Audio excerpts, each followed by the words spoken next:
সৌমেন আর রনি মানে অদ্রিতার বিয়ের নেমন্তন্ন রক্ষা করতে আজকে আমরা চলে এসেছি শ্রীরামপুরের বিনোদ ভবনে। বিয়ে বাড়ি তো খুবই সুন্দর করে সাজিয়েছে, আর খাবার জায়গাটা দেখলাম একদম ফাঁকা।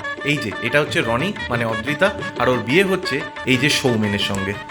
প্রথমেই ঢু মারলাম স্টার্টারের কাউন্টারে, সেখানে কফি, চিকেন সাটে আর ফিশ বল ভালো করে সাঁটিয়ে নিয়ে চলে গেলাম ম্যাঙ্গো জুসের দিকে। গরমকালে আমপোড়ার এই শরবত সত্যি চান একদম ঠান্ডা করে দিল। আর ওদিকে দূর থেকে ব্যান্ড পার্টির আওয়াজ শুনতে পেয়ে দৌড়ে নিচের দিকে গেলাম, গিয়ে দেখি বর এসে গেছে। বরকে সাদরে বরণ করে নিয়ে আস্তে আস্তে তাকে সবাই উপরের দিকে নিয়ে চলে এলো।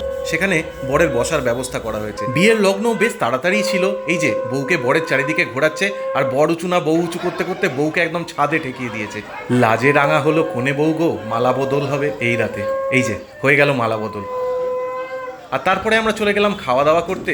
খাওয়া দাওয়ার মধ্যে দারুণ দারুণ সব লোভনীয় আইটেম ছিল, তোমরা দেখে নাও। আর এই যে দিল আইসক্রিম। ভিডিওটা ভালো লাগলে একটা লাইক করো আর চ্যানেলটাকে সাবস্ক্রাইব করো।